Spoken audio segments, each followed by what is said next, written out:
اشہد ان لا الہ الا اللہ، اور ہم سب اس کے تمام بابرکت ناموں، اس کی عزت، عظمت اور اس کی بے مثال کبریائی کا اظہار اور اعلان کرتے ہیں، اور پھر اس کے ساتھ ہی ہم سب اس کا شکر ادا کرتے ہیں کہ اس نے ہمیں اس طرح اکٹھے ہو کے اپنی کتاب کو سننے سمجھنے کی توفیق دی ہے۔ ہم بار بار اس کا شکر ادا کرتے ہیں۔ آپ اندازہ کریں کہ قرآن کا سیکھنا سکھانا جو ہے وہ اللہ کو کتنا پسند ہے۔ یہ بات تو خیر آپ سب نے بارہا سنی ہے کہ نبی صلی اللہ علیہ وسلم نے ایک سے زیادہ مرتبہ مختلف انداز میں یہ ارشاد فرمایا ہے کہ تم میں سے سب سے باعث خیر، باعث نفع، باعث برکت وہ لوگ ہیں جو قرآن کو سیکھتے اور سکھاتے ہیں۔ خیر کا لفظ بڑا جامع لفظ ہے کہ ہر طرح کی خیر کے حقدار بھی وہی ہیں، ہر طرح کی خیر انہی سے پھیلتی ہے، ہر طرح کی خیر کا وہ ذریعہ بنتے ہیں جو خود قرآن کو سمجھتے ہیں اور دوسروں کو سمجھاتے ہیں۔ یعنی قرآن کا سیکھنا اور سکھانا اچھے کاموں میں سے بھی، نیک کاموں میں سے بھی سب سے زیادہ اچھا اور سب سے زیادہ نیک کام۔ اس کی وجہ یہ ہے کہ شاید فہم قرآن کا سیکھنا جو ہے وہ ہر نیکی اور ہر بھلائی اور ہر خیر کی بنیاد ہے۔ جس کے اندر جو بھی خیر ہوگی، اصلاً خیر، اس کے پیچھے قرآن کا فہم اور قرآن کی سمجھ ہوگی۔ لیکن اس سے بڑھ کر نبی صلی اللہ علیہ وسلم نے مختلف حدیث میں جو بات ارشاد فرمائی، میں سوچ رہا تھا کہ ایک حدیث میں آپ نے اس کو ایک سے زیادہ مرتبہ سنا ہوا ہے کہ جو لوگ اس طرح کہیں اکٹھے ہو کر، کہیں چھوٹے بڑے میدان میں اکٹھے ہو کر، یا اللہ کے گھر میں کسی مسجد میں اکٹھے ہو کر، یا کسی حال میں اکٹھے ہو کر، کسی جگہ بھی اکٹھے ہو کر، وہ جب قرآن کو سیکھتے اور سکھاتے ہیں تو ان پر اللہ کی رحمت کا سایہ ہوتا ہے۔ یعنی اس وقت ہم سب اللہ کی رحمت کے سائے میں ہیں۔ اور پھر اس حدیث میں ایک جملہ یہ بھی ہے، مجھے تو بڑی حیرانگی ہوتی ہے جب میں اس پر غور کرتا ہوں کہ جو لوگ اس طرح اکٹھے بیٹھ کر قرآن کو سمجھتے سمجھاتے ہیں، ان کا ذکر اللہ تعالیٰ عرش پر مقرب فرشتوں کے سامنے کرتا ہے۔ مطلب آپ کا اور میرا ذکر اللہ تعالیٰ عرش پر کر رہا ہے۔ ذرا مطلب طبیعت کو بڑا عجیب سا لگتا ہے کہ ہمارا ذکر عرش پر ہو رہا ہے، لیکن ہمیں عجیب لگے نہ لگے، حدیث کے الفاظ تو یہی ہے کہ اللہ تعالیٰ ان انسانوں کا، ان بندوں کا ذکر اپنے فرشتوں، مقرب فرشتوں کی مجلس میں کرتا ہے۔ تو اس لیے میں یہ کہتا ہوں کہ ہم سب اللہ کا شکر ادا کرتے ہیں اور بار بار اللہ کا شکر ادا کرتے ہیں کہ اللہ نے ہمیں اس کی توفیق دی، اور پھر ہم اللہ کی حمد و ثنا، اس کے شکر کے ساتھ ہم بڑی محبت سے، بڑے ادب سے، بڑے احترام سے اپنی اس مجلس میں حضور نبی کریم صلی اللہ علیہ وسلم کو یاد کرتے ہیں اور ان پر بے شمار مرتبہ درود اور سلام بھیجتے ہیں۔ ایک بار نہیں، 10 بار نہیں، 100 بار نہیں، 1000 بار نہیں، بلکہ بے شمار بار ان پر درود اور سلام بھیجتے ہیں۔ اللہم صلی وسلم علی نبینا محمد وعلی آلہ وصحبہ اجمعین۔ ویسے میں مطلب ایک بات کروں، اگر دھیان آپ کا میری طرف ہے، کہ قرآن مجید میں یہ ہم سب لوگ جانتے ہیں، ظاہر ہے جو لوگ یہاں آئے ہیں کچھ نہ کچھ قرآن پڑھتے ہیں، حدیث پڑھتے ہیں، اس طرح کی مجلسوں میں بیٹھتے رہتے ہیں کہ اللہ تعالیٰ نے قرآن مجید میں مختلف نیک اعمال کا حکم دیا ہے۔ یا ایھا الذین آمنوا کے بعد جتنی آیتیں ہیں، جتنے الفاظ ہیں، وہ اللہ کے احکام ہیں۔ اس کے علاوہ بھی اللہ تعالیٰ نے حکم دیے ہیں، لیکن جس طرح اللہ تعالیٰ نے درود شریف پڑھنے کا حکم دیا ہے وہ بالکل انداز مختلف ہے اور بڑا عجب انداز ہے، اور اس انداز کو پڑھ کر بندہ حیران ہوتا ہے کہ خود اللہ کو نبی صلی اللہ علیہ وسلم کے ساتھ کتنی محبت ہے اور اللہ کے ہاں ان کا مقام اور مرتبہ کتنا ہے۔ آپ یہ بات ذہن میں رکھیں کہ اللہ تعالیٰ نے قرآن مجید میں مختلف نیک اعمال کا حکم دیا ہے، لیکن درود شریف کا جہاں حکم دیا ہے وہاں کون سا انداز اختیار کیا ہے؟ کون سا انداز اختیار کیا ہے؟ ان اللہ و ملائکتہ یصلون علی النبی، پہلے یہ کہا کہ خود اللہ اور اس کے فرشتے نبی پر سلام بھیجتے ہیں، کوئی اور حکم اس طرح اللہ نے نہیں دیا کہ حکم دینے جس بات کا وہ حکم دینے لگا ہے اس کا حکم دینے سے پہلے کہتا ہے کہ یہ میں خود کرتا ہوں۔ نہیں، آپ میں سے بڑے بڑے علماء بیٹھے ہیں، آپ ذرا اس پر غور کریں، کوئی اور حکم اس طرح نہیں دیا۔ یعنی جو حکم اللہ دینے لگا ہے اس حکم کو دینے سے پہلے کہتا ہے کہ یہ کام تو میں خود کرتا ہوں، اور میں نے سارے فرشتوں کو یہ حکم دیا ہوا ہے کہ تم بھی یہ کیا کرو۔ یعنی آپ دیکھیں نا، ان اللہ و ملائکتہ یصلون علی النبی، اس کے بعد یا ایھا الذین آمنوا کا مطلب ہم سوچتے نہیں ہیں، ورنہ یہ بڑی عجیب آیت ہے جس میں اللہ تعالیٰ نے نبی صلی اللہ علیہ وسلم پر سلام بھیجنے، درود بھیجنے کا حکم، بڑی عجیب آیت ہے۔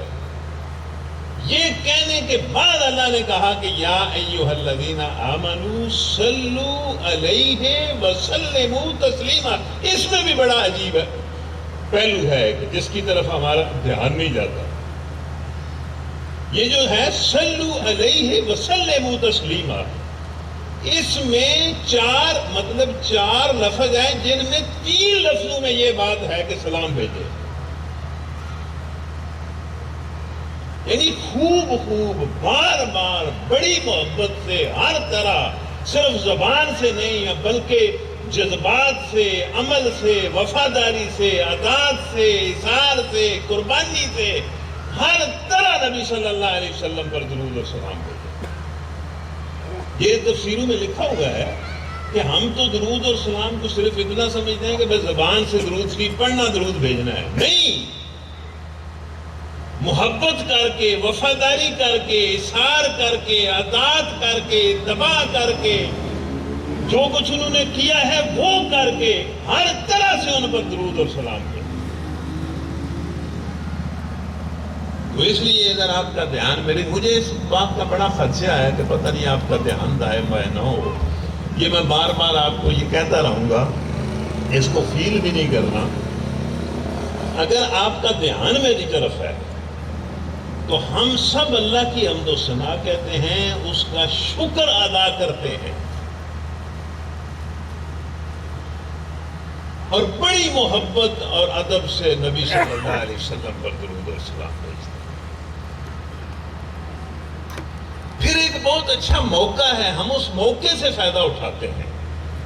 ظاہر بات ہے کہ جو مجلس اللہ کو اتنی پسند ہے کہ اللہ تعالیٰ ان لوگوں کا ذکر عرش پر کر رہا ہے، اور بعض حدیثوں میں ہے کہ جتنی دیر تک لوگ اس طرح بیٹھے رہتے ہیں کسی جگہ پر اور قرآن کو سمجھتے سمجھاتے رہتے ہیں، اتنی دیر تک وہ جگہ جنت کا ایک باغ ہوتی ہے۔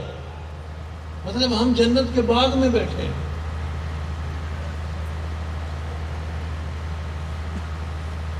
اس لیے موقع سے فائدہ اٹھا کر میں جہاں اللہ کی حمد کہتا ہوں، اس کی پاکی بیان کرتا ہوں، اس کا شکر ادا کرتا ہوں، نبی کریم صلی اللہ علیہ وسلم پر ہم سب درود اور سلام بھیجتے ہیں، وہاں ہم سب اللہ دھیان کرنا، اپنے لیے، اپنے والدین کے لیے، اپنے گھر والوں کے لیے، اپنے بچوں کے لیے، اپنے بچوں کی ذریت کے لیے، اپنے بھائیوں بہنوں، عزیز و اقارب، دوست احباب اور اپنی قوم کے لیے اور سب اہل ایمان کے لیے اللہ سے معافی مانگتے ہیں کہ یا اللہ معاف کر دے، فضل کر دے اور رحم کر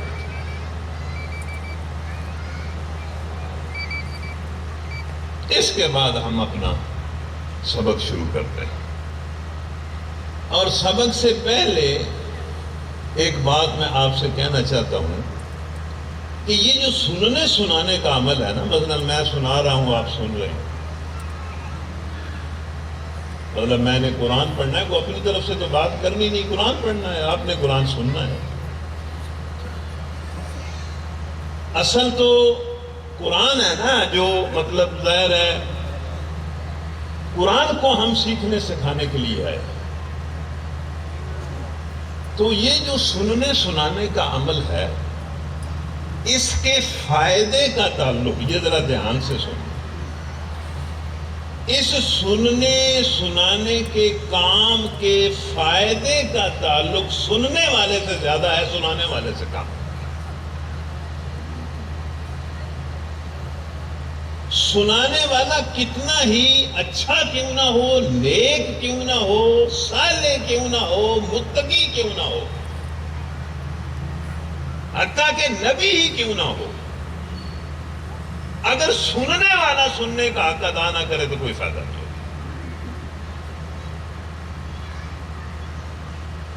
اور اس کی سب سے بڑی دلیل خود نبی صلی اللہ علیہ وسلم ہے۔ آپ کا کیا خیال ہے؟ انہوں نے تو ابو بکر صدیق کو بھی سنایا، ابو جہل کو بھی سنایا، دونوں کو سنایا، ابو لہب کو بھی سنایا، مطلب انہوں نے تو سب کو سنایا، لیکن فائدہ کس کو ہوا؟ جس نے ٹھیک سنا، سننے کا حق ادا کیا۔ جس نے ٹھیک نہیں سنا اس کو کوئی فائدہ نہیں، حالانکہ ان سے اچھا سنانے والا کون ہو سکتا ہے؟ ہماری تو حیثیت ہی کوئی نہیں ہے۔ اس لیے میں کہتا ہوں کہ مجھے تو آپ درمیان سے ویسے ہی نکال دیں، اور میں خود بھی نکل جاتا ہوں، ہم سارے قرآن سے ہم کلام ہو جائیں، میں بھی اسی قرآن سے ہم کلام ہو جاتا ہوں، آپ بھی اس سے ہم کلام ہو جائیں۔ اور قرآن سے ہم کلام ہونے کا کیا مطلب ہے؟ کہ قرآن کا سننا گویا اللہ کو سننا ہے۔ کیا یہ بات ٹھیک ہے کہ جو بندہ قرآن کو سنتا ہے وہ گویا اللہ کو سن رہا ہوتا ہے؟ مطلب آپ ذرا اس پر سوچیں، بھائی جو قرآن کو سن رہا ہوتا ہے وہ اللہ کو سن رہا ہوتا ہے۔ بھائی قرآن کس کا کلام ہے؟ کس کی باتیں ہیں؟ اللہ کی باتیں ہیں۔ تو اس کا مطلب یہ ہے کہ جب ہم قرآن کو سن رہے ہوتے ہیں اس وقت ہم اللہ کو سن رہے ہوتے ہیں۔ اس لیے یہ سننے میں یہ خواتین کا مسئلہ ہوتا ہے کہ خواتین چپ کر نہیں بیٹھ سکتی، مطلب آپس میں باتیں کرتی رہتی ہیں۔ لیکن مجھے تو ایک بڑا عجیب واقعہ بھی یاد ہے، پتہ نہیں پشاور میں یا پتہ نہیں کہاں، کراچی میں کہیں فہم قرآن کلاس ہو رہی تھی۔ میں نے تو زبیر صاحب کو اسپیشل کہا تھا کہ چھوٹی کلاس رکھنا، بڑی کلاس نہ رکھنا، لیکن انہوں نے ظاہر ہے بڑی کر دی ہے، ان کا شوق ہے، اچھا ہے۔ تو ہماری کوئی کلاس ہو رہی تھی، تو اس کلاس میں کوئی تقریباً 15-20 ہزار صرف خواتین تھی، 15-20 ہزار۔ اور میں نے وہاں ایک جملہ مطلب بولا تو سارے لوگ ہنس پڑے، سب کو یہ وہ لطیفہ بھی لگا اور وہ انہوں نے عجیب محسوس بھی کیا۔ میں نے کہا کہ لوگ کہتے ہیں قرآن معجزہ ہے، اور مطلب اس کی کیا دلیل ہے کہ یہ معجزہ ہے؟ تو میں نے اس مجلس میں کہا کہ اس کا زندہ معجزہ تو ہمارے سامنے موجود ہے کہ میرے دائیں طرف 20,000 خواتین بیٹھی ہیں اور بالکل خاموش بیٹھی ہیں، یہ قرآن کا معجزہ ہے۔ ورنہ خواتین تو خاموش نہیں رہ سکتی، لیکن واقعی ہم نے اپنے ان پروگراموں میں دیکھا ہے کہ 20,000 خواتین خاموشی سے بیٹھی ہیں۔ تو یہ ویسے میں اسلام آباد کی خواتین سے کہہ رہا ہوں کہ وہ بھی سننے اور سنانے کے اس عمل میں چونکہ سن رہی ہیں، اس لیے سننے کا حق ادا کریں۔ فائدے کا تعلق ہی سننے والے سے ہے، سنانے والے سے نہیں۔ اس کے بعد اب میں آپ کو ایک سننے کا گر بتاتا ہوں کہ آپ کس طریقے سے سنیں گے تو آپ مالا مال ہو جائیں۔ کہ کون سا ایسا گر ہے سننے کا کہ اگر آپ قرآن سنتے ہوئے اس گر کو اختیار کریں، سننے میں اس گر کو استعمال کریں، تو آپ بہت اچھا سن لیں گے اور آپ کو فائدہ بھی بہت ہوتا ہے۔ اور وہ گر یہ ہے کہ آپ قرآن کو ادب سے سنیں، ادب سے۔ ایک لفظ ہے ادب۔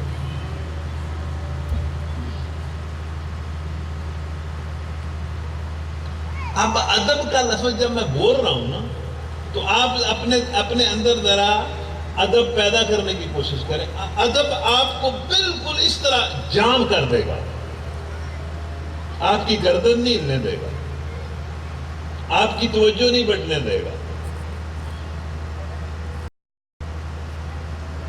آپ کو کسی سے بات نہیں کرنے دے گا۔ ادب کا لفظ مطلب اگر آپ سوچیں گے کیا میں ادب سے قرآن سن رہا ہوں، تو ادب آپ کو پکڑ لے گا۔ اور ادب کے ساتھ قرآن سننے کو ویسے ہی اللہ بڑا پسند کرتا ہے۔ جو بندہ ادب سے قرآن کو سنتا ہے، ادب میں خاموشی بھی آ جاتی ہے، توجہ بھی آ جاتی ہے، اور بھی بہت ساری چیزیں ادب کے لفظ میں آ جاتی ہیں۔ اس لیے میں کہتا ہوں کہ میں قرآن کو ادب سے پڑھتا ہوں، آپ قرآن کو ادب سے سنیں۔ ادب بڑا عجیب لفظ ہے، لفظ ہی بڑا عجیب ہے، اس پر پورا اترنا تو کمال کی بات ہے۔ ادب ویسے ہی ایک ایسا اخلاق ہے کہ جو انسانی زندگی میں سب سے زیادہ بابرکت اخلاق ہے۔ میں تو اپنے مطلب کہ سامعین کو بعض اوقات کہتا ہوں کہ لوگ کہتے ہیں نا کہ بڑوں کا ادب کریں، میں کہتا ہوں چھوٹوں کا بھی ادب کریں۔ آپ چھوٹوں کا ادب کر کے دیکھیں کس طرح آپ کا وہ ادب چھوٹے کو کچھ کا کچھ بنا دے گا۔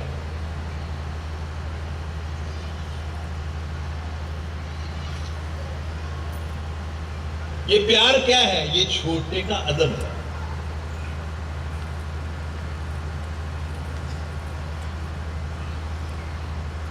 وہ نبی صلی اللہ علیہ وسلم کو اب بات ادھر سے ادھر چلی جاتی ہے۔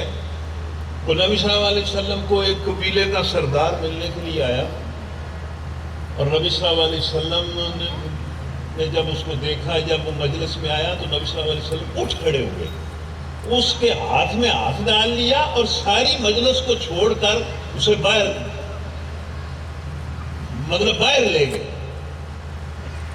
اور وہ شخص کہتا ہے کہ جب مجھے اللہ کے رسول اس طرح ملے، اس طرح انہوں نے میرا ادب کیا، تو میری دنیا کو انہوں نے فتح کر لیا۔ مطلب مشرف تھا، ملنے کے لیے آیا، لیکن نبی صلی اللہ علیہ وسلم مجلس سے اٹھ کر اس کے ہاتھ کو پکڑ لیا اور مجلس کو چھوڑ دیا اور اس کو لے کر ایک طرف چلے۔ وہ کہتا ہے میں حیران ہو گیا کہ یہ کیا ہے، یہ دنیا کا سردار ہے، یہ میرا اس طرح ادب کر رہا ہے۔ اور راستے میں کہتا ہے کہ جب وہ نکلے تو راستے میں ایک بچے نے اللہ کے رسول کو روک لیا اور نبی صلی اللہ علیہ وسلم دیر تک اس بچے سے باتیں کرتے رہے. میں نے کہا کہ عجیب آدمی ہے. اور جب اس بچے نے چھوڑا تو تھوڑا ہم آگے گئے تو ایک خاتون نے روک لیا اور اللہ کے رسول کافی دیر تک اس خاتون سے باتیں کرتے رہے. وہ باتیں پوچھتی رہی.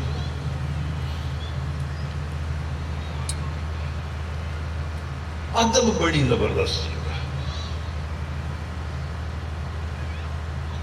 اور وہ سردار تھوڑی دیر اللہ کے رسول کے پاس رہا اور اس نے کہا اشہد ان لا الہ الا اللہ واشہد ان محمدا عبدہ ورسولہ. ادب بڑی عجب چیز ہے. میں کہتا ہوں آپ جتنے لوگ بیٹھے ہیں درس تو پتہ نہیں میں کیا دوں گا, کیا آپ سنیں گے کیا نہیں سنیں گے.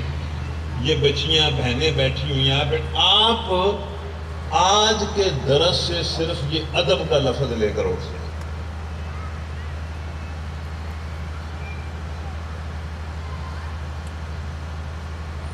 یہ ادب کا لفظ.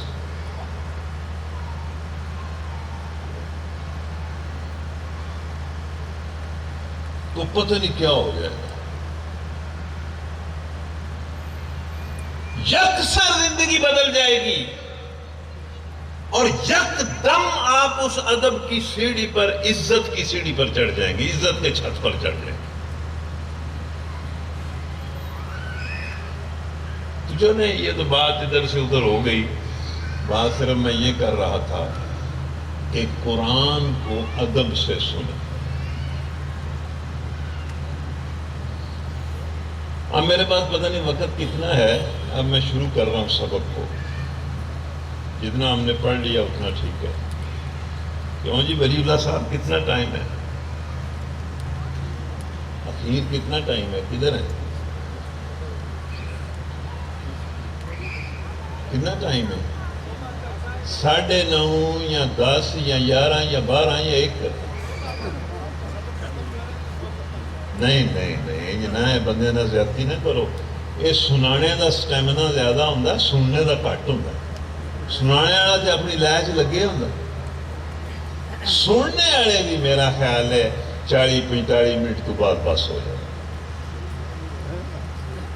اس واسطے میں کوشش کرنا کہ تمہیں زیادہ نہ سننا پوے. چلو انہوں نے تے مینوں فری کر دیتا ہے بھی ٹھیک ہے سناندے رہو. یہ نہیں کرتے ہیں, یہ ٹھیک نہیں ہوتا.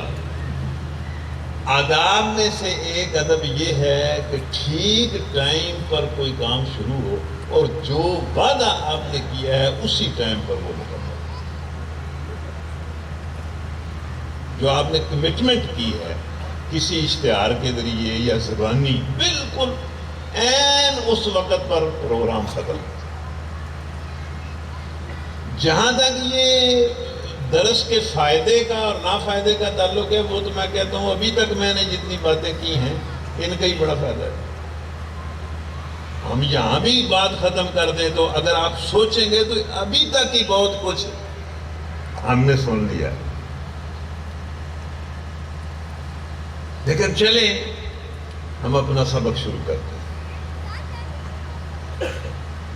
یہ آپ کی جو کاپی ہے اس کے صفحہ نمبر 3 پر سورہ آل عمران کی آیت 100 سے لے کر 109 تک سبق ہے. یہاں غلط لکھا ہوا ہے 107.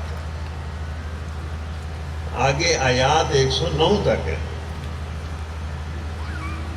یہ ایک مسئلہ ہے جس طرح پرنٹنگ میں غلطی ہو جاتی ہے کہ سبق 100 سے لے کر 109 تک ہے. یہاں لکھا ہوا ہے 100 سے لے کر 107 تک. چلیں چھوٹی موٹی غلطیاں بھی ہم اپنی نکالتے رہیں گے, یہ ہماری اپنی غلطیاں. اب سبق سنیں. آپ سن رہے ہیں؟ اعوذ باللہ من الشیطان الرجیم, بسم اللہ الرحمن الرحیم. یا ایہا الذین آمنوا, یہ آپ کے سبق کے پہلے لفظ ہیں.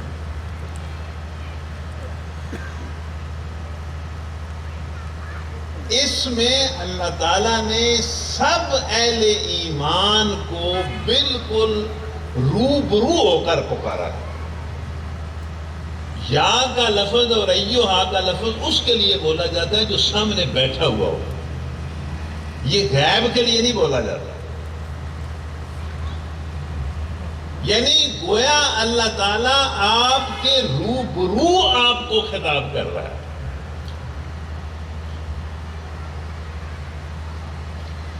بلکہ بعض لوگوں نے اس کا ترجمہ یہ کیا ہے یا ایھا الذین آمنوا کا، کہ اس میں تکرار ہے۔ اس کا ترجمہ یہ نہیں ہے کہ اے ایمان والو، اس کا ترجمہ ہے اے ایمان والو، اے ایمان والو، 2 مرتبہ یا ہے، یا بھی ہے اور ایوہا بھی ہے۔ یعنی مطلب یہ دیکھیں کس طرح آپ کو اللہ پکار رہا ہے۔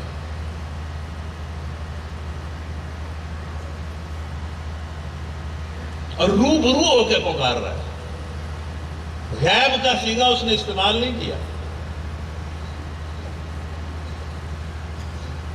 اور سب اہل ایمان کو پکار رہا ہے۔ ظاہر ہے اس سے مراد کوئی میں اور آپ تو صرف نہیں ہے۔ ٹھیک ہے اس وقت ہم پڑھ رہے ہیں یہ آیتیں، اس کے مخاطب ہم ہیں، لیکن اس کے مخاطب تو سارے اہل ایمان ہیں۔ اس میں بعض اوقات یہ عورتیں کہتی ہیں، خواتین کہتی ہیں، دیکھو جی اللہ تعالیٰ نے قرآن مجید ساڈا ذکر نہیں کیتا، ہر جگہ مردوں کا ذکر کیتا ہے۔ ہن میں اج انہوں نے خوشخبری دینا کہ یا ایھا الذین آمنوا دے وچ اہل ایمان مرد بھی نے، عورتاں بھی۔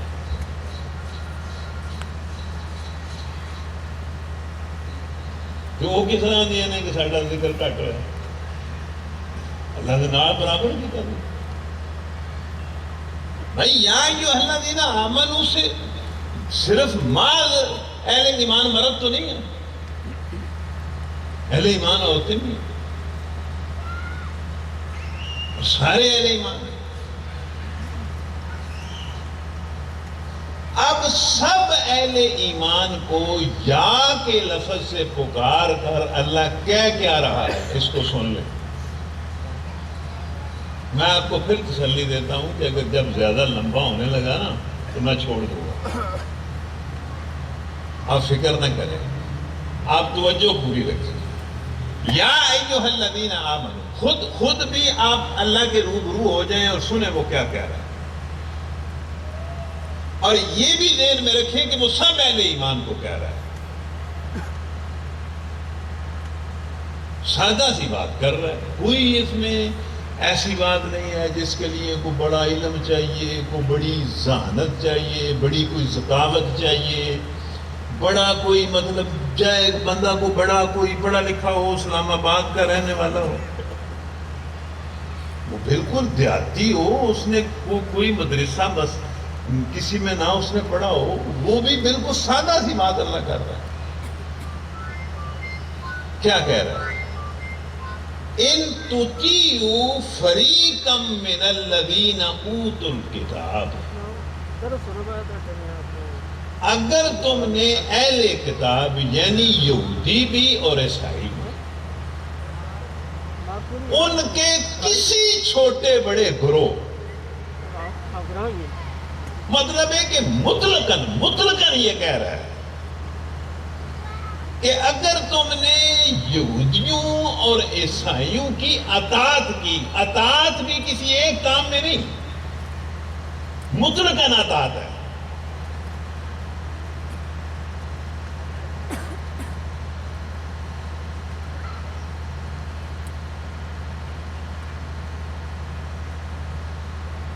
ان کی تم نے اطاعت کی، ان کو زندگی کے معاملات میں، زندگی کے نظام میں، زندگی کے چھوٹے بڑے کاموں میں اگر ان کو تم نے رہنما بنایا اور ان کی اطاعت کی تو کیا ہوگا؟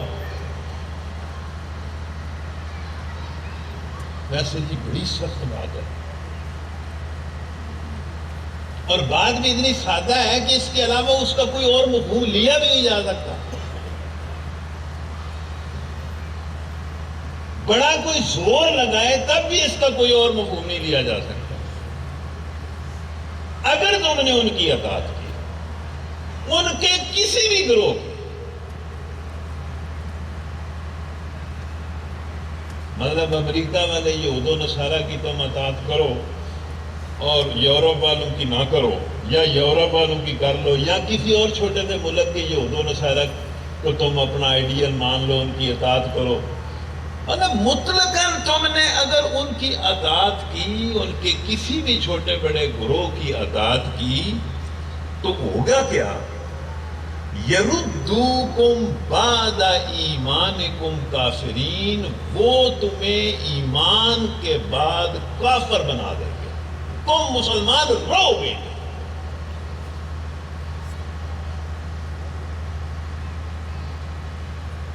اب میں اس کا کیا اور مفہوم بیان کروں جی؟ کہاں سے لافظ لاؤں؟ مگر اس کا کیا ترجمہ کروں؟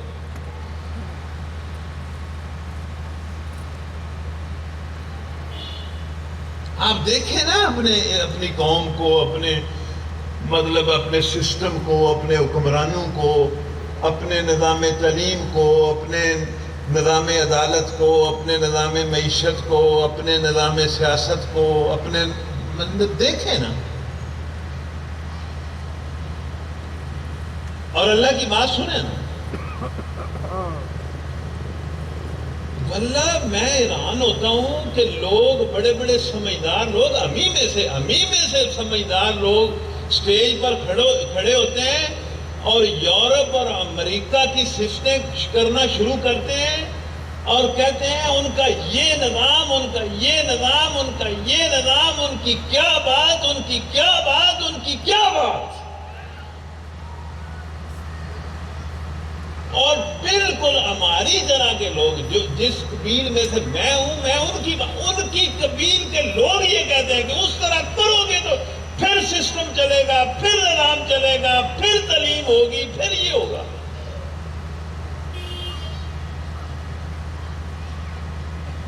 اور اللہ کیا کہہ رہا ہے؟ تم وہی کافر جاؤ گے۔ کیوں بھائی کافر ہو جاؤ گے ان کی بات ماننے کو؟ اس لیے کہ ان کا پورا نظام زندگی انفرادی اور اجتماعی نظام زندگی اللہ کے انکار اور اللہ کی نافرمانی پر ان کا پورا نظام ہے۔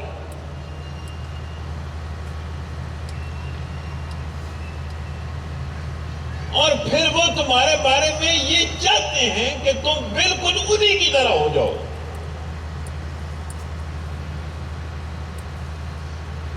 تو تم ہو جاؤ گے،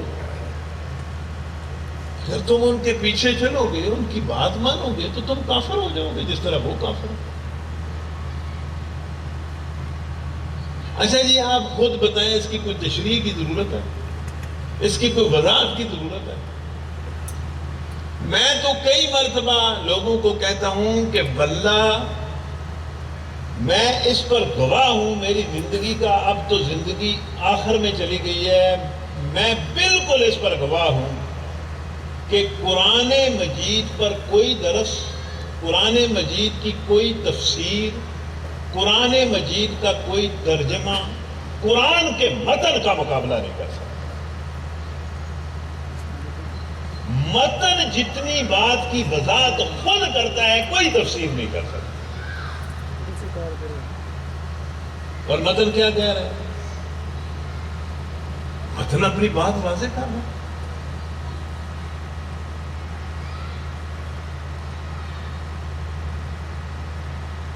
اس کے بعد خود اللہ کا متن ہی اس بات کی اگلی وضاحت کرتا ہے، اس کو سن لیں۔ وَكَيْفَ تَكْفُرُونَ، یہ بڑے عجب لفظ ہے کہ مسلمانوں تم کفر کر کیسے سکتے ہو؟ یا تمہیں کفر کرنے کی ضرورت کیا ہے؟ یا تم کیوں کر کفر کرتے ہو؟ مطلب ان کی یہاں کفر سے کیا مراد ہے؟ ان کی اطاعت کیوں کرتے ہو؟ ان کی اطاعت کی تمہیں ضرورت کیا ہے؟ سے جا کر تم زندگی کے انفرادی اور اجتماعی معاملات میں کیوں رہنمائی لیتے ہو؟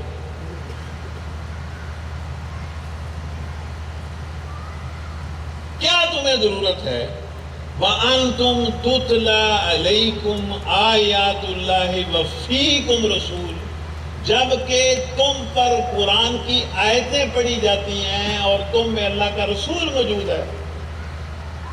مطلب یہ کہ قرآن اور سنت کے ہوتے ہوئے تم نے کسی اور کی اطاعت کرنی کیوں ہے؟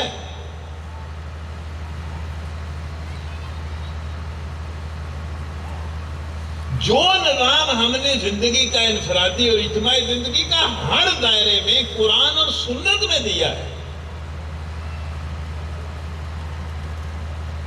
وہی حق ہے، وہی عدل ہے، اور وہی اس دنیا اور اس دنیا کے نفع کا ضامن ہے۔ اس کے ہوتے ہوئے تم نے ان سے ان کی بات ماننی کیوں ہے؟ ضرورت کیا ہے؟ ہم نے جو قرآن اور سنت تمہیں دیا ہے یہ تو سارے انسانوں کی امامت کے لیے ہے، اس کو ماننے والوں کو دوسروں کے پیچھے چلنے کی کیا ضرورت ہے؟ اب آپ میں سے پڑھے لکھے لوگ کچھ سوچ رہے ہوں گے کہ نہیں اس کے باوجود انہوں کی ضرورت ہے۔ نہیں بھائی، نہیں ہے۔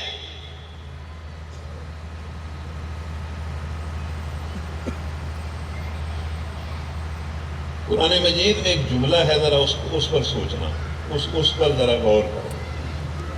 سورہ انعام میں ایک آیت ہے، وَتَمَّتْ كَلِمَةُ رَبِّكَ صِدْقًا وَعَدْلًا لا مبدل لکلماتہ وہو السمیع العلیم۔ میں نے ایک آیت پڑھی ہے، کیا آپ نے سنی ہے؟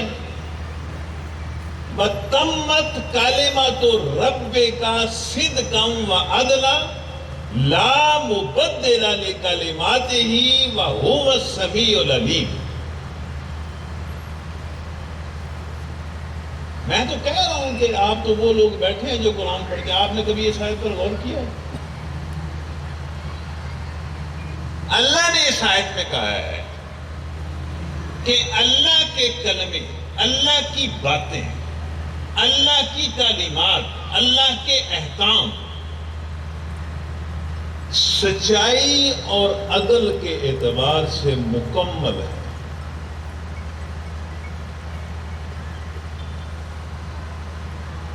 اخلاق کے بارے میں، معاشرت کے بارے میں، معیشت کے بارے میں، معاملات کے بارے میں، سیاست کے بارے میں، انفرادی زندگی کے بارے میں، اجتماعی زندگی کے بارے میں، حکومت کے بارے میں، زندگی کے ہر معاملے کے بارے میں جو کلمے اللہ کے ہیں وہی سچائی اور عدل میں مکمل ہے۔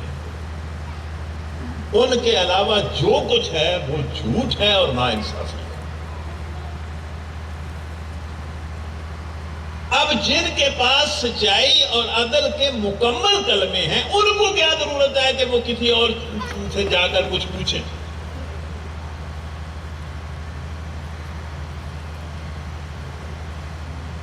اچھا جی، یہ آیت جو میں نے پڑھی ہے وَتَمَّتْ كَلِمَةُ رَبِّكَ صِدْقًا وَعَدْلًا، اس پر غور کرنا، آپ پڑھے لکھے لوگ ہیں، اور پھر اللہ کے کلموں کو علم، عقل، تجربے، تاریخ سب پر ذرا جھانچنا کہ اللہ کے کلمے سچے ہیں اور سراسر عدل ہے۔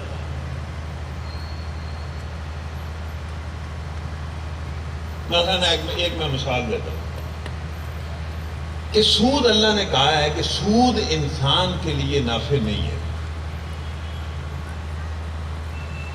انسانی معیشت کے لیے سود مہلک ہے۔ ہم نے اس کو حرام قرار دیا ہے۔ اللہ کا یہ کلمہ سچائی اور عدل کے اعتبار سے مکمل ہے۔ پوری دنیا کے ماہرین معاشیات یہ کہیں اور پوری دنیا سود پر چلے تو دنیا جھوٹی ہے اور اللہ سچا ہے۔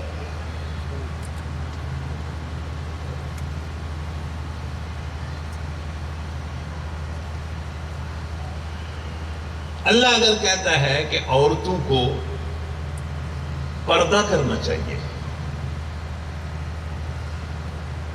اپنی زینت چھپانی چاہیے، میں کہتا ہوں زمانہ جدید سے جدید ہو کر جدیدیت کی آسمان پر پہنچ جائے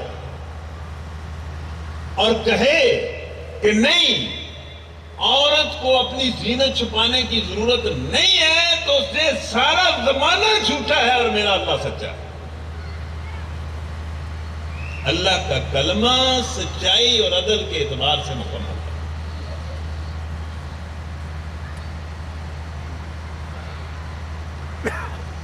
میں پھر آپ کو کہتا ہوں کہ ان الفاظ پر ذرا غور کرنا کہ اللہ کے کلمے سچائی اور عدل کے اعتبار سے مکمل ہیں، سچائی کے اعتبار سے بھی مکمل ہیں، عدل کے اعتبار سے بھی مکمل ہیں۔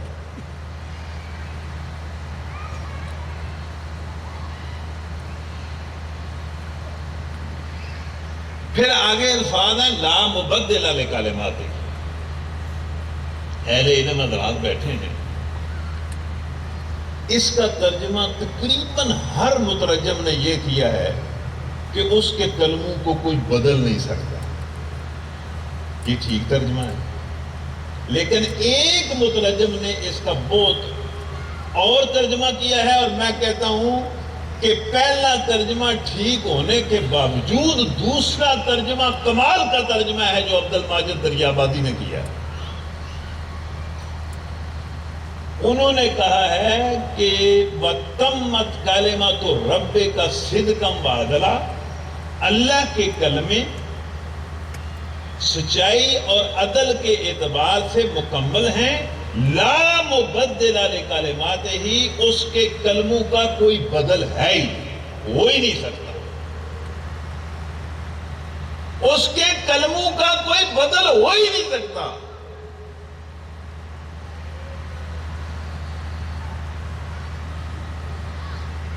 ہم اپنی کتابوں میں بنیادی انسانی اخلاقیات کی بات پڑھتے ہیں، ٹھیک ہے پڑھتے ہیں، لیکن بنیادی انسانی اخلاقیات کو بھی مکمل کیا ہے اسلامی اخلاقیات میں۔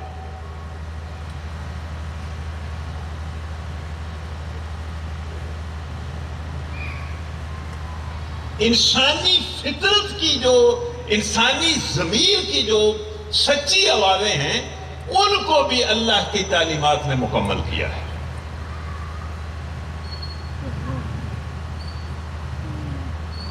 اور یہ جو لفظ ہے نا اللہ، ان کو سن کر دل لرز جاتا ہے کہ وَهُوَ السَّمِيعُ الْعَلِيمُ۔ یہ کہنے کے بعد کہ اللہ کے کلمے سچائی اور عدل میں مکمل ہیں، اس کے کلموں کا، اس کے احکام کا، اس کی تعلیمات کا کوئی بدل نہیں ہے، کوئی ان کو بدل نہیں سکتا۔ اس کے بعد یہ کیوں کہا کہ هُوَ السَّمِيعُ الْعَلِيمُ، وہ بڑا سننے اور جاننے والا ہے۔ اس پر ذرا غور کریں۔ یہ اس لیے ہے کہ انہی کلموں کے مطابق دنیا اور حشر میں تمہاری باتوں اور تمہارے اعمال کا جائزہ لیا جائے گا، اور اسی جائزے کا انجام جو ہے وہی کامیابی اور ناکامی ہوگا۔ اور جس نے جائزہ لینا ہے اپنے کلموں کے مطابق، وہ سمیع بھی ہے اور علیم بھی۔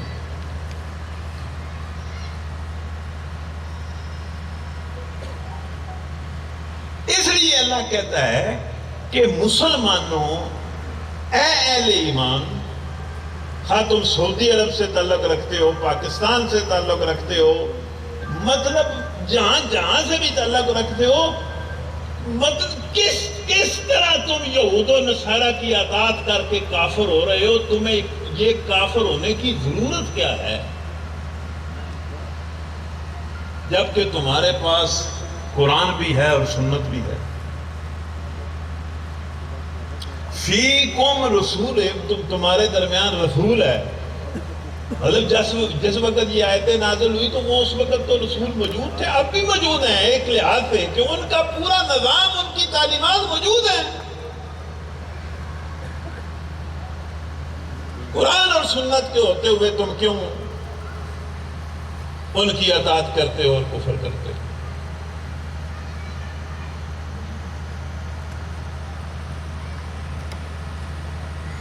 علامہ اقبال کہتا ہے نا، شاید اسی کے بارے میں کہتا ہے کہ مانگتے پھرتے ہو اغیار سے مٹی کے چراغ، اپنے خورشید پہ پھیلا دیے سائے تم نے. یعنی تمہارے پاس زندگی کو روشن کرنے کے لیے، زندگی کو منور کرنے کے لیے سراسر نور کی شکل میں قرآن بھی تھا، سنت بھی تھی، اور تم اس کو چھوڑ کر دوسروں سے مٹی کے چراغ مانگتے پھرتے ہو. واللہ پاکستانی قوم، کاش پاکستانی قوم اس قرآن پر اکٹھی ہو جائے، اس سنت پر اکٹھی ہو جائے. چھوڑے سیاست، اس کے پیچھے چلیں، اس کے پیچھے چلیں. یہ نون مین کاف، یہ فلاں فلاں فلاں، یہ بریلوی دیوبندی، چھوڑے اس بات کو. یہ سب اہل ایمان ہیں، سب اہل ایمان ہیں، گواہی دیتے ہیں کہ اللہ کے سوا کوئی معبود نہیں. ان پر لازم ہے کہ اس گواہی کے بعد یہود و نصارہ کی اطاعت نہ کریں اور قرآن اور سنت کی اطاعت کریں.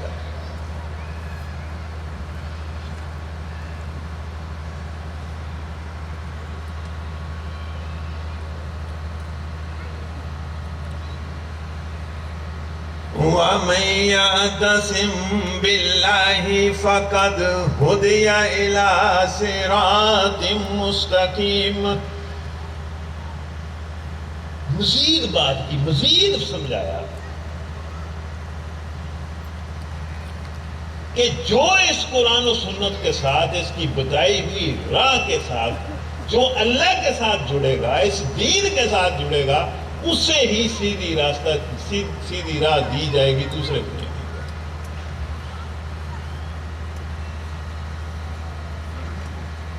گی. ایک بات ہو گئی، میں نے کہا یہ کافی ہے. مطلب اگر میں یہاں کہوں وآخر دعوانا ان الحمدللہ رب العالمین، کافی ہے.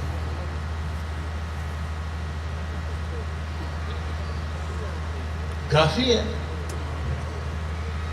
آپ کے لیے بھی پیغام ہے، پوری قوم کے لیے بھی پیغام ہے، پوری امت کے لیے بھی پیغام ہے.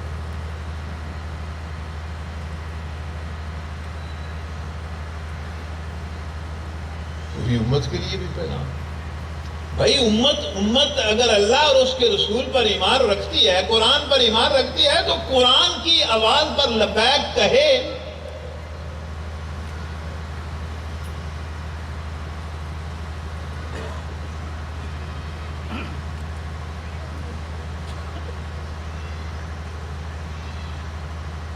ہم اگر اللہ اور اس کے رسول پر ایمان رکھتے ہیں تو اللہ کے اس حکم پر بھی ہم ایمان لائیں، ہم ایمان لائیں اس بار.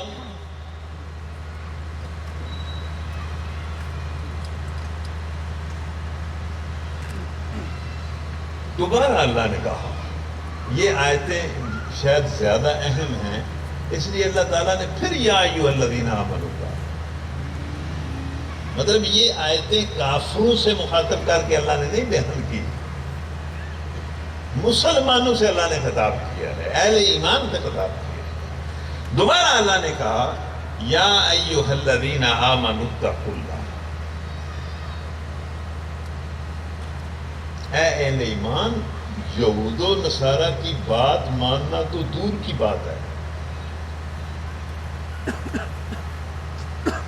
تمہارے جو ایمان کا سب سے پہلا بنیادی اور بڑا تقاضا یہ ہے کہ نہ صرف اللہ تعالیٰ کی اطاعت کرو، بلکہ ڈرتے ہوئے، بڑی احتیاط کے ساتھ اور بڑے جوش اور بجلنے کے ساتھ اور بڑے یکسو ہو کر اس کی اطاعت کرو. تقویٰ محض اطاعت نہیں ہے،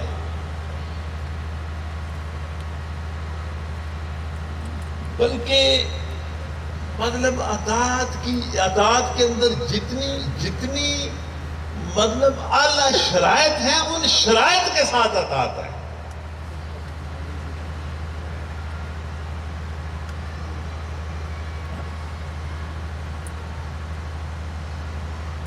اللہ کی اطاعت کرو، اللہ کی نافرمانی سے بچو، اس سے ڈرو۔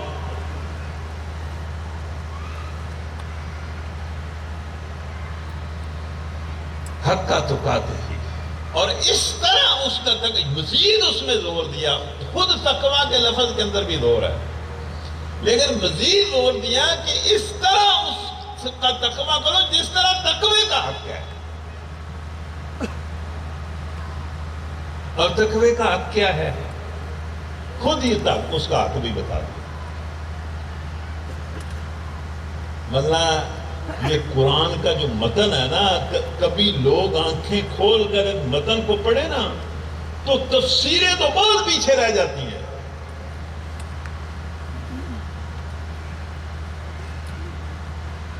تقوی کا حق بیان کیا۔ دیکھیں تقوی کا، اللہ کی نافرمانی سے بچنے اور اس کی اطاعت کرنے کا حق کیا ہے، خود بیان کیا۔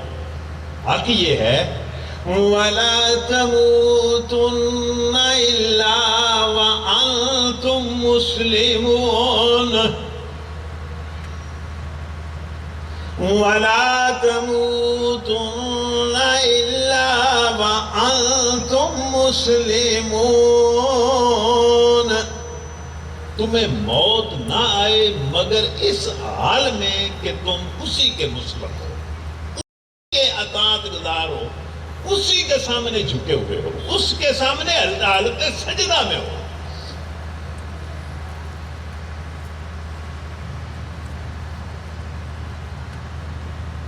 اس کے دو مفہوم مفسرین نے بیان کیے ہیں مزید وضاحت کرنے کے لیے کہ وَلَا تَمُوتُنَّ إِلَّا وَأَنْتُمْ مُسْلِمُونَ کا مطلب یہ ہے، ایک مطلب یہ ہے کہ مرتے دم تک، آخری سانس تک اللہ کی اطاعت کرو۔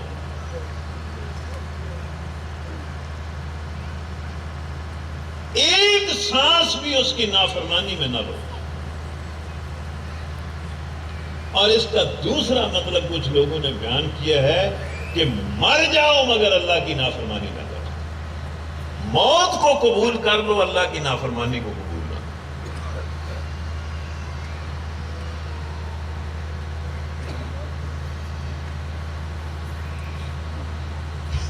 ہن اتنے جے بندہ یہ گل کرے تو تساں آکھنا ہے بھئی کیڑی جگہ تے کھلو کے عرفان صاحب کیڑی گل کر رہے ہیں؟ ڈر جے تسی بھی ڈر جاؤ تو مینوں بھی اور ڈراؤ۔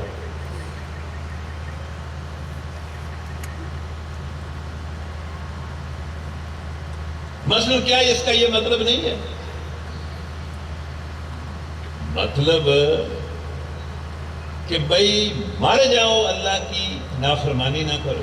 کیا اس کا یہ مطلب نہیں ہے کہ مسلمانوں مر جاؤ یہود و نصارہ کی اطاعت نہ کرو، مر جاؤ یہود و نصارہ کی اطاعت؟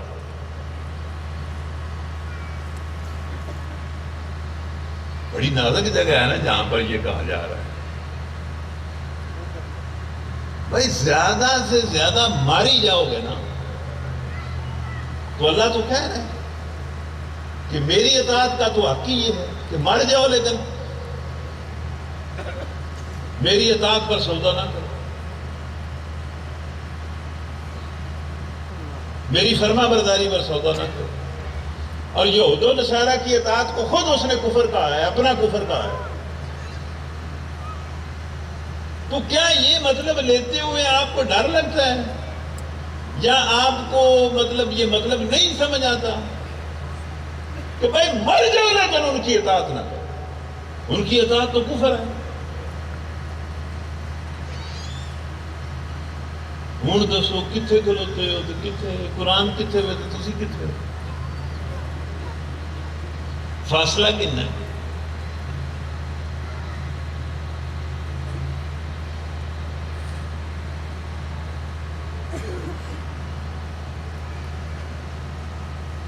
اس کے بعد اگر ریفرنس کی بات کی جائے تو یہ کہا جا سکتا ہے، اگر ریفرنس کی بات کی جائے نا پیچھے جس کو ہم سیاق و سباق کہتے ہیں، تو کہا جا سکتا ہے کہ مسلمانوں یہود و نصارہ کی اطاعت سے بچنے قرآن و سنت کو سب کچھ سمجھنے، اللہ کا تقوی اختیار کرنے اور اللہ کے تقوی ہی پر مر جانے کے لیے ضروری ہے. کیا ضروری ہے؟ وَاعْتَصِمُوا بِحَبْلِ اللَّهِ جَمِيعًا وَلَا تَفَرَّقُوا.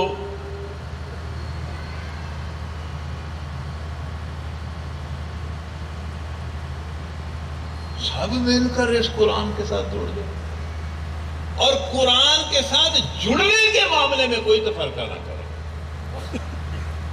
اس میں تفرقے کی گنجائش ہی کوئی نہیں ہے. اور تفرقے کا مطلب اختلاف نہیں ہوتا. تفرقے کا مطلب ہوتا ہے کسی چیز کو چھوڑ کر کوئی اور راستہ اختیار کر لینا.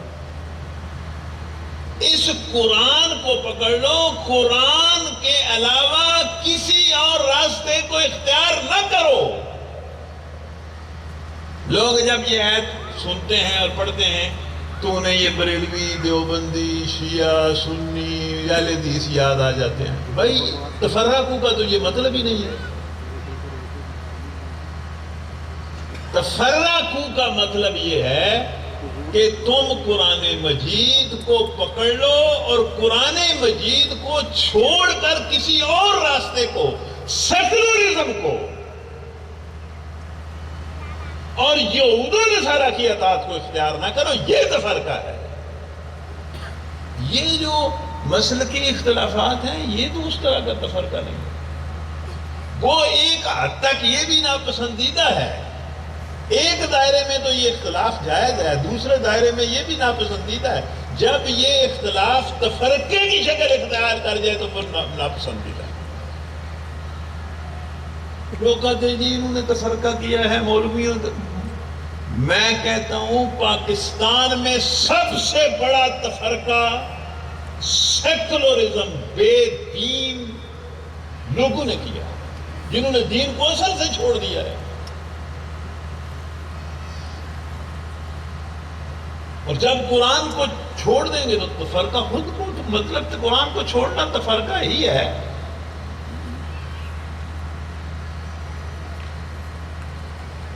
وَاعْتَصِمُوا بِحَبْلِ اللَّهِ جَمِيعًا وَلَا تَفَرَّقُوا.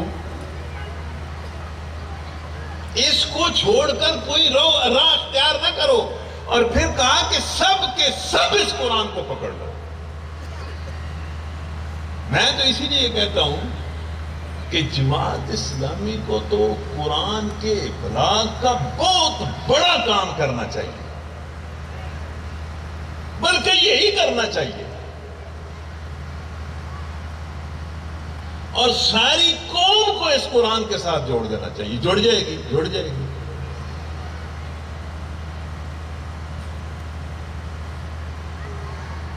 جمیعہ، سارے کے سارے، کوئی نون کاف میم، کوئی سندھی، بلوچی، پنجابی، پٹھان،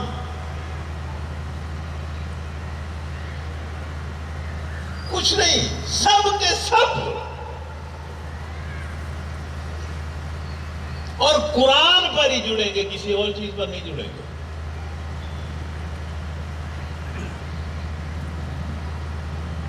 بلکہ بالکل میرا تو یہی کہنے کو جی چاہتا ہے کہ اگر کوئی اللہ کے بندے اٹھیں اور صرف اس قوم کو بحیثیت قوم، کوئی نیشنل لیول کے لوگ ہوں جو اس قوم کو سارے جھجڑوں سے نکال کر صرف قرآن سمجھا دیں، یہ قوم ایک ہو جائے گی، ایک ہو جائے گی. قرآن خود ان کو ایک کر دے گا.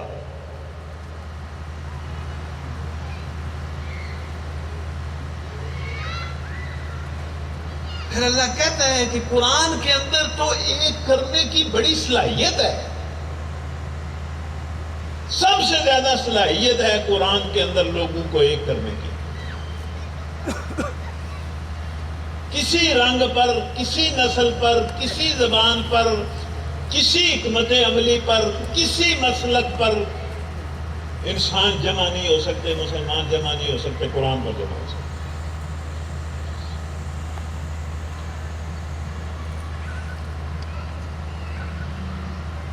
میں تو تو یہ کہتا ہوں کہ یا اللہ کوئی ایسا کوئی طریقہ بنا کہ یہ ساری قوم ایک جماعت بن جائے اور ساری قوم قرآن اور سنت کے ساتھ جڑ جائے.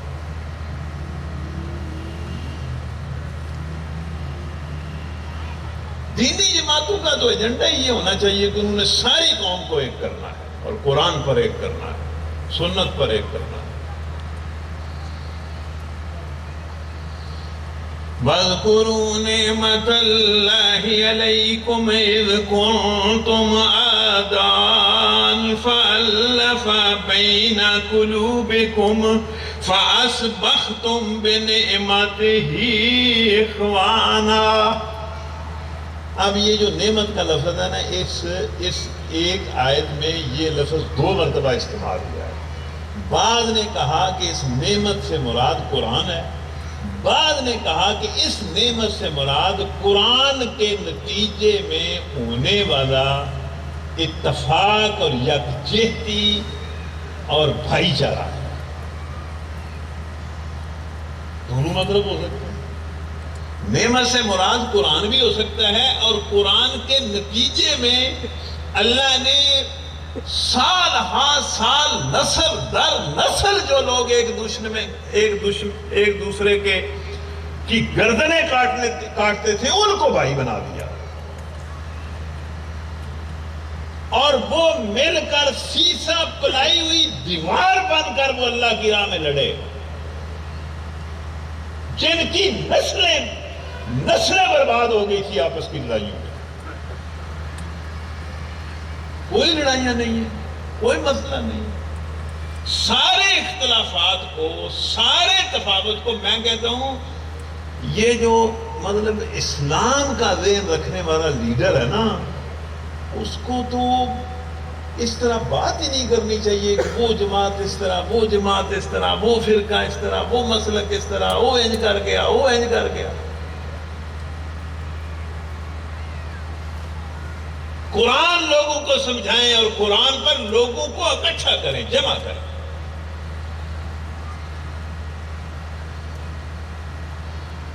قرآن کے اندر لوگوں کو جمع کرنے کی غیر معمولی صلاحیت ہے، غیر معمولی بے مثال صلاحیت ہے.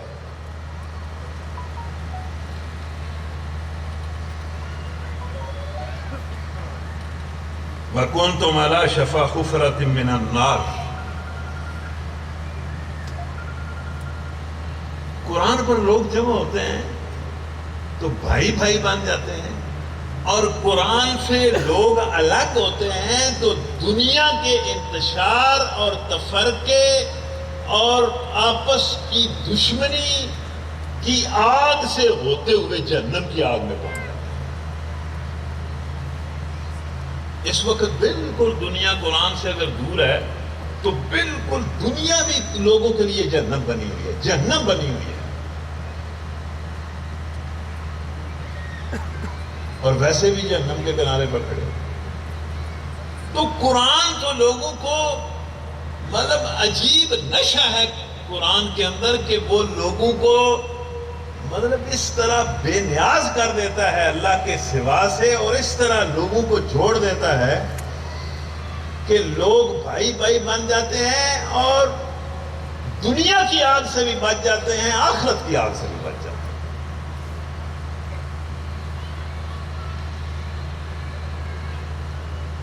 اب میرا خیال ہے چلو ولی اللہ صاحب بے شک ناراض انہوں بس کر دیں، کافی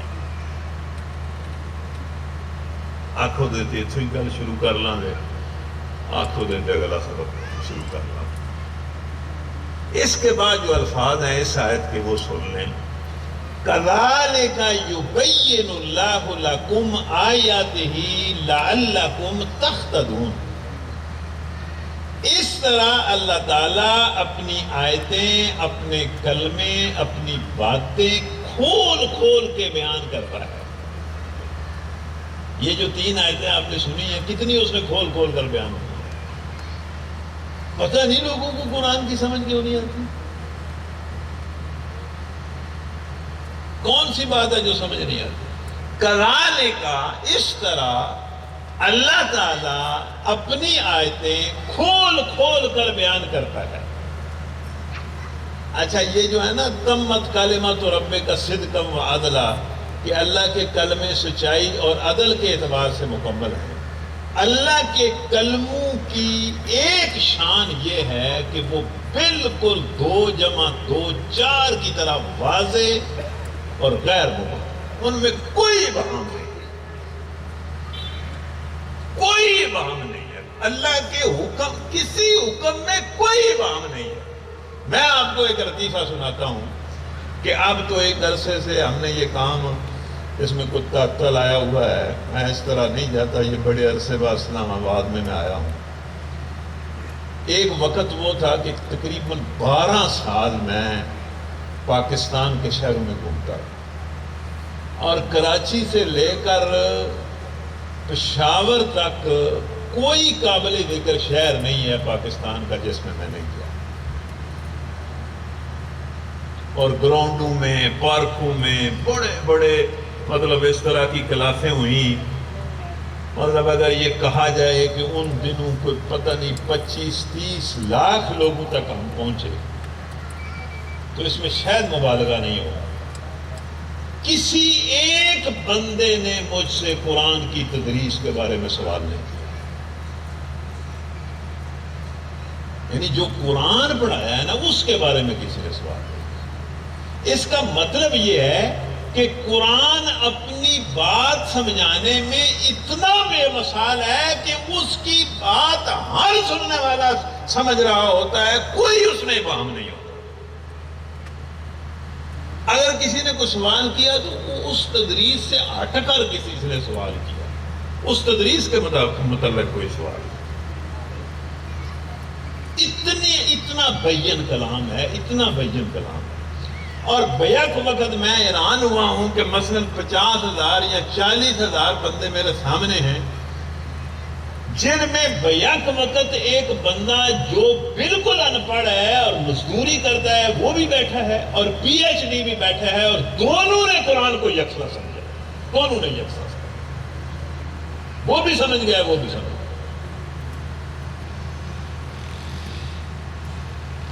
PhD کے ذہن میں بھی کوئی سوال نہیں رہا، نہ کوئی اعتراض رہا ہے. اور مزدور بھی بالکل جو مزدوری کر کے کھاتا ہے، کوئی پڑھا لکھا نہیں ہے، وہ بھی پوری طرح بات کو سمجھ گیا. کوئی کلام اس طرح کا تو عجیب کلام ہے. اب جو بات یہاں پر میں آپ سے کہنا چاہتا ہوں اور یہاں ختم کرنا چاہتا ہوں، کذالک یبین اللہ لکم آیاتہ، اس طرح اللہ تعالیٰ تم پر اپنی باتیں کھول کھول کر بیان کرتا ہے. مقصد کیا ہے؟ لعلکم تہتدون، تم ان باتوں کے مطابق عمل کرو. یہ مقصد نہیں ہے کہ تم باہر نکل کے کہو بڑا اچھا درس ہوا ہے، کمال ہے بھائی، پہلے تو اس طرح نہیں سنا. اس کا کیا فائدہ ہے؟ یا تم یہ کہو نہیں یار اگے تو عرفان کا بڑا چنگا درس دیتے ہیں، ہم بڑھے ہو گئے، یہ بھی کی فائدہ. لعلکم تہتدون، تاکہ تم اس پر عمل کرو، اس کے مطابق پاؤ.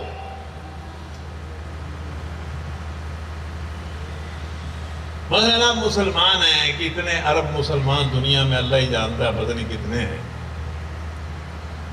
سب قرآن کو مانتے ہیں، لیکن اس کے مطابق چونکہ ہدایت نہیں پاتے تو کیا فائدہ ہے؟ قرآن کیا کرے؟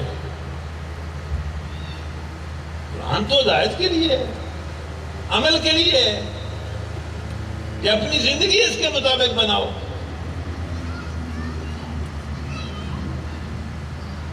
لعلکم تہتدون.